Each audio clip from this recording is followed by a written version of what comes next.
It is another WKYT First Alert Severe Weather Day. The latest on the severe weather and flash flood threats coming up. From Dallas to central Kentucky, people are mourning the deaths of 5 police officers in a sniper-style attack. We have team coverage on the investigation and reaction. Breaking news this afternoon, police now confirming a missing couple has been murdered and 1 man has been charged in the case.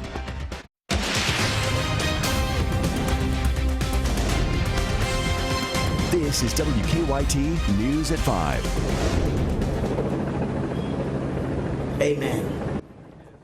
A moment of silence this afternoon as the people of Dallas remember 5 officers shot and killed in a sniper attack.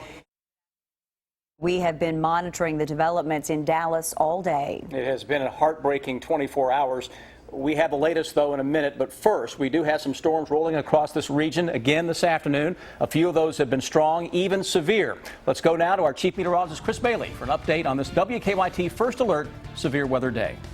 Guys, most of the action now into southeastern Kentucky, and showing that well just by looking at sky cams. Look to our west, sunshine, Louisville, E-Town, Bowling Green, little sun into Frankfort, Lexington clearing the skies. Now get into southeastern Kentucky. You've got the rainy and stormy weather that is ongoing as those thunderstorms now continue to put down a ton of rain. New severe thunderstorm warnings are coming out. As we mentioned just a little bit ago, we were giving you a heads up there into Bell County and Harlan County, newly issued severe thunderstorm warning for those counties. All the counties that are in green are under flash flood warnings, and we have a lot of counties under those flash flood warnings. Over the next hour, strongest storms will be into the northern part of Tennessee and the Commonwealth of Virginia, as opposed to the Commonwealth of Kentucky. Still flash flood threat into the bluegrass region, though no new reports of flooding into central Kentucky. These were issued a little earlier when the heavier rains were right on top of the area. These will be allowed to expire, and you may see those canceled a little earlier now that the back edge of the rain is right on top of Interstate 75. Still watching southern and southeastern parts of the area. A couple of flash flood warnings into the Somerset and London parts of the bluegrass state. Had some wind damage with this thunderstorm near Williamsburg. Some big trees were knocked down. Knox County, this is a big-time storm that is right on top of the Barberville area, maybe producing some damaging winds, ton of lightning, and also some flooding rains as that heads into the Middlesboro area. Here's the area that picked up on some wind damage just a little bit ago. Again, worst of this storm is on top of Barberville, heading toward the east and southeast, where we also have several counties that are under flash flood warnings. Severe thunderstorm warning. Southeastern Kentucky, you've got it all basically right now. Flooding into Breathitt County, got a couple of roadways that have had water covering them. You still got another hour or so of some very heavy rains cruising through the region, but look at 75 in north and west of 75 north of 64. We're starting to see a little sunshine that is breaking out. Promise you an hour-by-hour future radar. That thunderstorm complex begins to weaken. Additional storms try to develop to our northwest and get into central Kentucky, but notice how nowhere near as concentrated. And the air is pretty worked over now into central Kentucky. So those storms, even if they do ramp up, may try to decrease a little bit as they push into central Kentucky. So we'll continue to watch everything that is out there, guys. These waves of thunderstorms have been absolutely incredible over the past few days. Chris, thank you. And now back to Dallas, where the city is mourning the loss of 5 officers while hoping the other 7 injured pull through. The officers were shot at the end of a peaceful protest rally in what police call a well-planned attack. We know that police have killed 1 suspect. They have 3 others in custody. Danielle Nottingham begins our top story team coverage with the very latest. Hundreds gathered in Dallas's Thanksgiving Square for a noontime prayer vigil following Thursday's deadly attack on the city's police force. 5 officers were killed, 7 others and 2 civilians injured when at least 1 gunman opened fire during a peaceful protest over deadly police shootings of black men in Louisiana and Minnesota. This was a well-planned, well-thought-out, evil tragedy. I just saw cops bending over, man. Like, it had to been like 5 or 6 cops, I think, was all getting shot down. One suspect, identified as 25-year-old Micah Johnson, engaged in a long gun battle with police. After hours of negotiation, he was killed by a robot-delivered police bomb. Johnson lived in the Dallas suburb of Mesquite. He was a decorated private first class with the Army Reserves who served in Afghanistan. Before he was killed, Johnson told negotiators he acted alone. He said he was upset about the recent police shootings. The suspect said he was upset at white people. The suspect stated he wanted to kill white people, especially white officers. Much of the area around the shooting remains blocked off. The city's mayor spoke with President Obama, who promised federal support if needed. There's no possible justification for these kinds of attacks or any violence against law enforcement. The city's police chief made a more personal appeal. We're hurting, and we need this community. We need citizens to show officers that they appreciate their sacrifice. He says police won't rest until everyone involved is brought to justice. Danielle Nottingham, CBS News, Dallas. A law enforcement source tells CBS News the shooting suspect had a semi-automatic assault rifle and a handgun. He also wore body armor. The police departments have been expressing their condolences and their support. Meanwhile, their communities are doing what they can to show support for officers. WKYT's Garrett Weimer continues our top story team coverage now from Georgetown. The chief of Georgetown Police says they've gotten an outpouring of support from the community they serve and protect as officers here grieve with their brothers and sisters in Dallas. Georgetown Police posted their message of mourning on Facebook, saying their hearts go out to the families of those killed and wounded in Dallas. Since then, people and organizations have flooded the police department today with food, water, and other goodies, letting them know they're appreciated. Thank you very much. In fact, while I was there, a group from a local church stopped by to bring the officers flowers and muffins.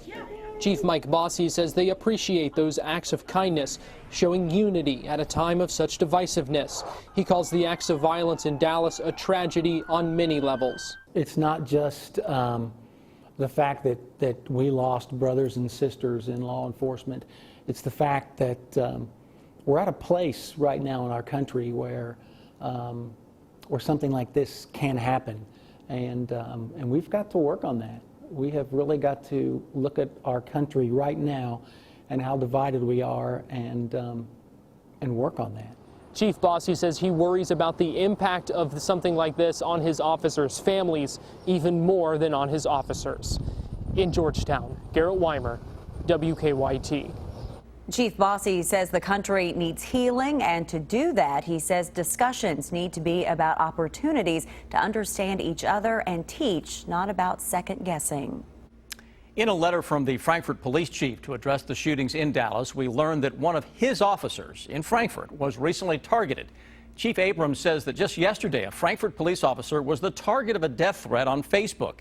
In the post, the individual made racially charged threats toward white officers before the incident in Dallas.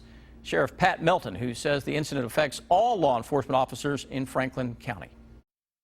Well, obviously that is an officer's deputy safety concern, and we wanted to get that out to everybody. We sent it to our partners, and making sure that everybody was aware of that. If they did come in contact with this individual, to use the utmost caution. So nothing tragic would happen here. Sheriff Melton says they have identified the individual who made those comments. They're now working with Franklin County Attorney Rick Sparks to pursue possible charges. We're tracking the situation in Dallas as new details develop tonight. Remember, you can stay up to date on WKYT.com. Now to a breaking news situation on a missing couple. State police have confirmed that Robert Jones and Crystal Warner were murdered. The pair disappeared Sunday after checking on Jones's rental property in Washington County. Police have charged 52-year-old Craig Pennington with their murders. Jones's family says Pennington lives on the property. WKYT's Hillary Thornton is live for us in Washington County with the breaking details. Hillary? Well, the road here behind me is the last place that Robert Jones, known as Bobby, and his girlfriend Crystal Warner were last seen. They were checking on the rental property that Jones owns out here along Texas Road. The man who was renting that cabin now in jail, charged with their murders. The family starting out today with news that the couple's vehicle was found abandoned off of Interstate 75 in Georgetown. After a search of that area showing no evidence of the couple, the family organized search, then moved to the last place they were seen here along Texas Road in Washington County. Police say the couple stopped to check on a rental property, and the tenants there told them they left around 7 o'clock Sunday evening. However, all along the family felt something went wrong at that cabin, And today those fears were confirmed. It was just as the search here in Washington County was about to start, their loved ones got word of an arrest. Craig Pennington, the man who was the tenant of that rental property, charged with 2 counts of murder. Family members say witnesses told police they saw Pennington shoot the couple at the cabin and then take their bodies elsewhere. They have not yet been found. Now, family members were gathered at a church about a mile away from where I am here. Just an obviously very difficult situation for these families who, until they got that news late this afternoon, had refused to give up hope. Live in Washington County, Hillary Thornton, WKYT. Hillary, thank you. Pennington, by the way, is being held in the Marion County Detention Center. A final goodbye today to a Lexington police officer who lost his battle with cancer. We'll show you how he's being remembered. It's a way to get care to people who really need it most. We'll show you how one city is reaching out to keeping its citizens healthy in better living. Severe thunderstorms into southeastern Kentucky getting ready to push out of the Bluegrass State finally, but I've got a few more showing up to our northwest. We'll track those, but I'll get back in a moment. WKYT First Alert Severe Weather Day. Happy Friday. Thunderstorms coming at us in waves over the past few weeks. One right after another. Catch a little break. Boom. Another storm blows into town. Lexington, speaking of catching a break, we're actually going to turn this into a decent evening with some sunshine breaking out on the west side of town. Temperatures are way down because of the rain-cooled air. Humidity is way, way up there. 87% right now. Winds are still from the south and the southeast, so our front isn't quite into the area just yet. Current warnings across central and eastern Kentucky. Numerous counties are under flash flood warnings and severe thunderstorm warnings out for parts of Knox, Bell, and Harlan counties of the southeastern corner of the state. Those thunderstorms that are down there, amazing light show that is ongoing into the southeastern part of the state. Here into central Kentucky, the storms are basically now off to our east, and you're getting it on some better weather. Look at the severe weather potential here into Harlan, into Middlesboro, just to the southeast of the Barberville area. Pineville getting it on the act. Barberville, southeast of us, wow, the lightning absolutely covering most of Bell County. From Pineville down 25E into Middlesboro, and east from there we go into most of Harlan County. Folks around the Everett area, Cumberland, Pine Mountain with a ton of lightning. Leslie County, worst of the weather is just off to our south, though we're still getting in on some lightning strikes here on the Hal Rogers Parkway between Manchester and Hyden. Most of these counties are under flash flood warnings as well. Pike County back up into the Big Sandy Valley, Licking River Valley. Heavy rains coming through here. Flash flooding a concern into parts of Breathitt County, where we have had reports of a couple of roads that are underwater. Get towards 64. Skies begin to improve very, very quickly and put everything into motion. Watch how quickly this stuff is now settling into southeastern Kentucky. I mean, the lightning with that is off the charts for just such a small little area. That will be into southwestern Virginia within a half hour. Lexington northwest, watching a couple of thunderstorms trying to go up again from Indy to the northwest of the Evansville area. Will those actually get in here? The air is really worked over right now into central Kentucky, but we're still out ahead of a front. What is likely to happen, that's going to develop, and then by the time it gets into central Kentucky, may end up weakening as we go through the evening. So still some scattered thunderstorms are a possibility, and we'll keep a very close eye on that. Cold front tomorrow morning. May still have a shower of thunderstorms southeastern Kentucky. But by tomorrow afternoon, you want a breath of fresh air, you're going to get it. Temperatures mainly into the 80 to 85 degree range, lower humidity, pleasant temperatures around tomorrow evening. That'll carry us into Sunday morning, when we may be close to a few upper 50s to begin the day on Sunday. Yes, I'll take it. 78, 79 by noontime on Sunday. Most areas low and mid 80s coming up Sunday afternoon. I think we keep it dry for many of us, though this model may be underplaying a thunderstorm threat to southern Kentucky. How do we start a brand new week? How about a little cluster of some thunderstorms? Trying to move back in here by late Sunday night into Monday. That may kick off another week that has at least scattered showers and some thunderstorms. What is out there now is mainly confined to southeastern Kentucky, where we're going to watch the high water threat into several counties, and we'll watch the northwestern skies, see what those storms in southern Indiana can do. Don't think they're going to be like their predecessors, though. Okay. That's some good news right now. But we can look to our Saturday for Tomorrow's sure. really good. I think most of Sunday's good too. Thanks, Chris. Lexington police officers said goodbye to one of their own today. How a detective who lost his battle with cancer is being remembered. And this afternoon, storms caused some damage around Lexington. We'll show you the troubles coming up on WKYT News at 5:30. A final goodbye today to a Lexington police officer who lost his battle to cancer. Detective Philip Harrison died Wednesday. His funeral was held this afternoon at Southland Christian Church on Richmond Road. Chief Mark Barnard says that Harrison was dedicated to the community. The one thing that I can tell you and that Philip would tell you is that we have to do our duty, and that is to protect the people that need our assistance. And he would be lining up if he was here today. He would be here, and then he would be right out on the street serving our community. Detective Harrison joined the force in 1996 and retired in May. He was buried at Bluegrass Memorial Gardens. Police have started an investigation into an elderly woman's death. Our county-by-county coverage begins in Casey County. State police say they found 84-year-old Nabucco Wilson's body at her home on Brock Road in Dunville during a welfare check. They tell us they found evidence someone forced their way inside. Police say an autopsy shows Wilson died of a heart attack. In Madison County, police need your help trying to identify two people in connection to a string of car break-ins. Police say these two used a credit card stolen during the break-ins on Thursday morning. They used the card at 3 gas stations south of Richmond. The U.S. House has approved a bill to stop drug overdoses. The measure passed by a vote of 407 to 5. The bill creates grants for expanding treatment programs, boosts the availability of drugs to fight overdoses, and improves first responder training. It faces an uncertain future, though, in the Senate, where Democrats are concerned because it does not include money to finance those programs. Some cyclists hit an unexpected roadblock as they tried to finish today's leg of the Tour de France. An inflatable banner came down, blocking their path to the finish. So you can see what happens. The cyclists bottlenecked right into it. Some of them eventually picked up their bicycles and climbed over the inflatable. One way or another, they're going to make it through that course. A group hosts an event to honor first responders, how it took on a new meaning in light of the Dallas shootings, on WKYT News at 5:30. How mobile units are bringing health care to those who need it the most, and startling new findings on teens and depression. The story's next in Better Living. It is time now for Better Living, health, education, and consumer news that impacts your life.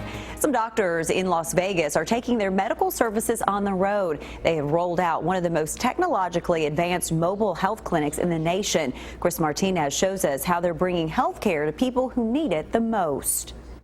Hello. Hi. Tony? Yes. Tony Zettel is getting a typical eye exam. Blurry vision. But this isn't your typical doctor's office. It's a clinic on wheels. You can't beat this. The United Healthcare Mobile Clinic travels throughout Las Vegas. On board, 2 exam rooms, a mammography lab, and everything you would expect to find in a doctor's office. Everything from immunizations, labs, anything that you would receive when you go in to get your annual checkup. Dr. Rutsu Ezuthatchan says with a shortage of primary care doctors, the clinic was created to give patients easier access to health care. After the Affordable Care Act, there are more people with insurance. So as membership goes up, we need to be more and more creative on how we can meet more and more members wherever they are. For now, the clinic is focusing on underserved neighborhoods. We found it parked at this Vegas Center for the Homeless, where some people were years overdue for checkups. It was more than just convenient because it was something I would have put off. But when you're right here, all I had to do was knock on the door. A convenience that could ultimately save lives. Chris Martinez, CBS News, Las Vegas.